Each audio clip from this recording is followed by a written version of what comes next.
Today we're going to be talking about the dangers of being codependent and why it's so hard for a codependent to leave a narcissistically abusive relationship.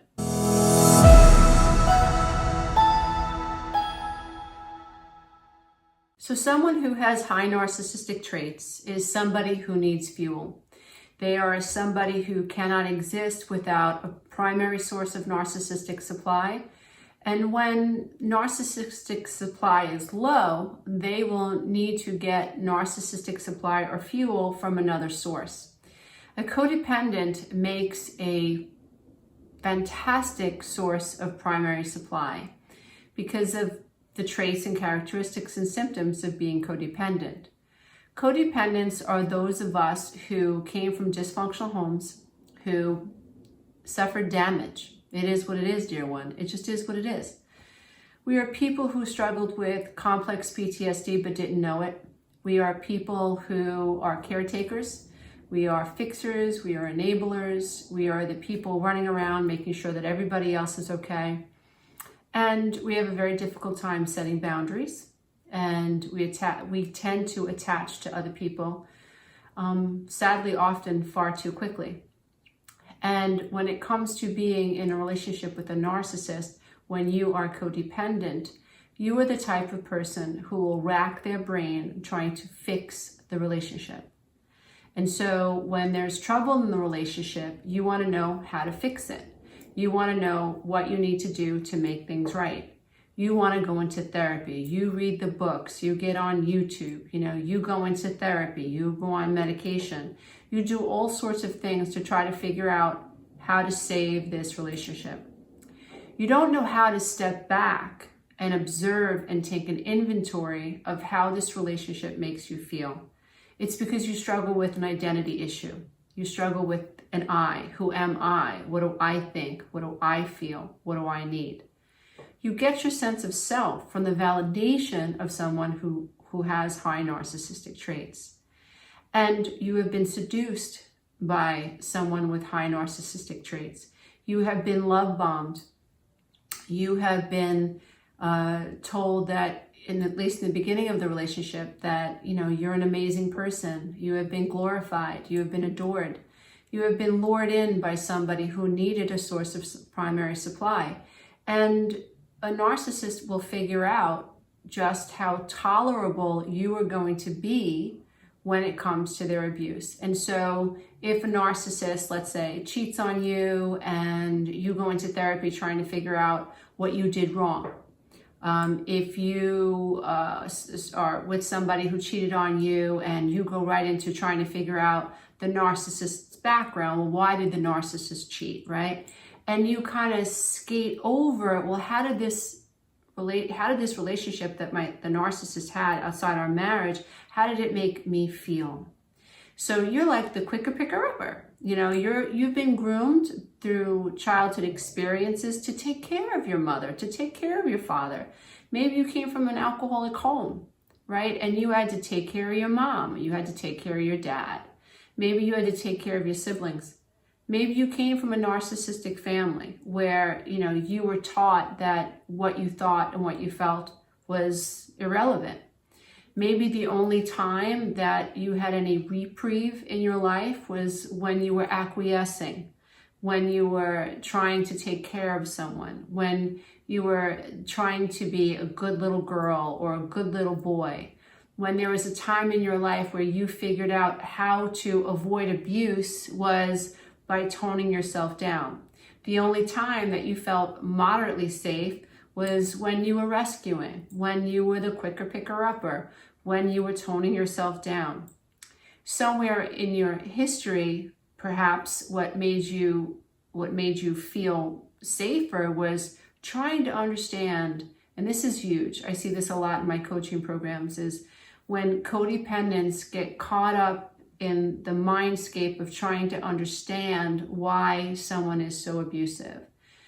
After my divorce, I still didn't realize that I was codependent. I kind of had this short-sighted idea that my relationship was codependent, that What was wrong was the recipe between me and my ex-husband. We were codependent. It was a very short-sighted and very narrow understanding of what it meant to be codependent, what it meant to be somebody who was carrying this abandonment wound, what it meant to be unhealed, and what it meant to have these unresolved issues, what it meant to have empathy spill out into my relationship, what it meant to rationalize when I attached to somebody. You know, I didn't really have a clear understanding of that. And looking back, what I realized happened was I went from, I went up the line when it came to people with narcissistic traits that I was dating.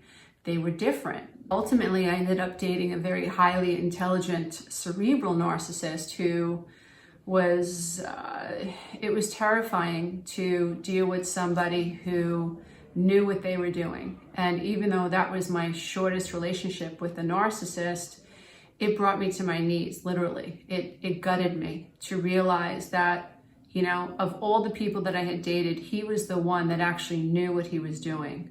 He had at least 7 other women, professional women who all own their own homes. And so one of the traits that he looked for was he wanted to go after professional women. He wanted to go after women who were happy. He went after women who loved animals. He went after women who did volunteer work. He went after women who had a true desire to do something good for other people. And that's how he got off. The more chaos he brought into people's lives, the more willing these women were to give him everything and to excuse what he had done. If he was late, me and other women just, oh, okay, you were late. Oh, you were in traffic, but it was all the time. And it turned out it was a game. He was never stuck in traffic. He really just wanted to see how far he could push me and other women. And to realize, to be a victim of that, and then to peel yourself back and to realize, oh my God, I was targeted, this was a game. He was getting off on this, is just devastating.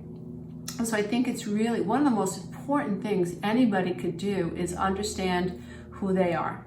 You have to, and that's a lot of us, including myself, I didn't realize how my childhood had affected me. And when I went into therapy and the therapist asked me about my childhood, I remember thinking I'm not here to talk about my mom and dad. I'm here to talk about my relationship with my husband and how unsatisfying it is and how crazy I feel. And I want to fix it. I want to fix it. Even after, my ex-husband was saying, Lisa, you're crazy. You're a wacko. No one thinks like you.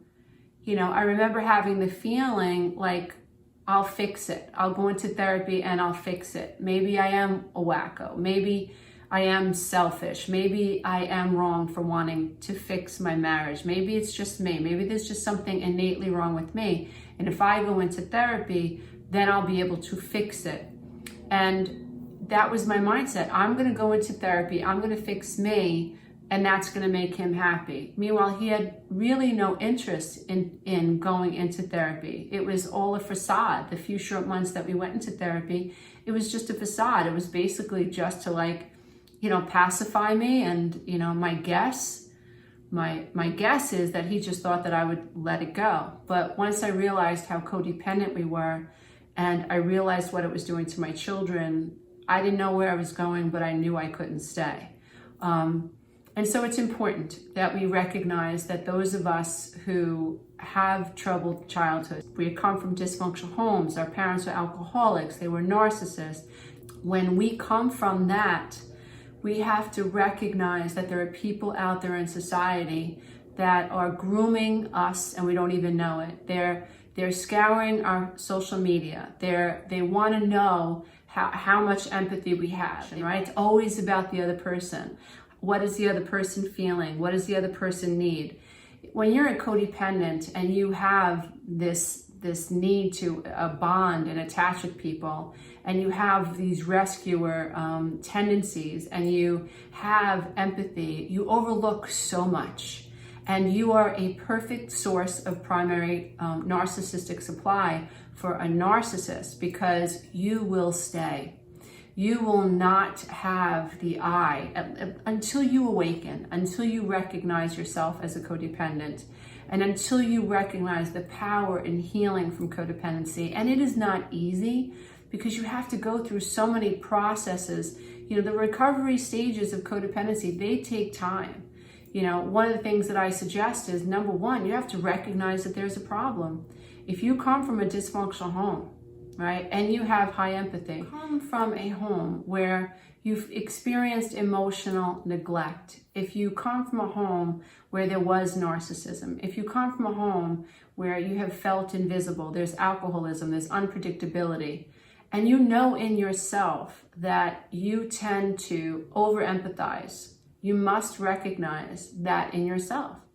And if you're somebody who is in a dysfunctional relationship and you are terribly unhappy and you constantly blame yourself for what's going on, and you're in a relationship with somebody who starts with you for no reason, and every time you're happy, they bring you down, right? No matter how hard you try to be happy, this person has to bring you down.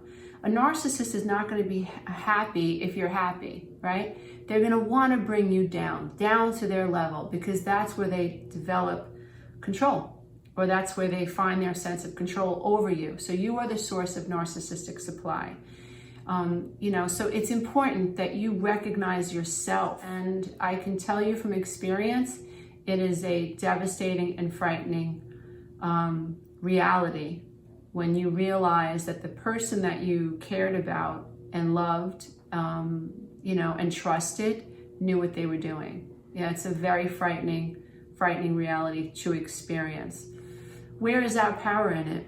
Our power comes down to recognizing codependence, you know, and my hope is that one day codependency is recognized by the DSM.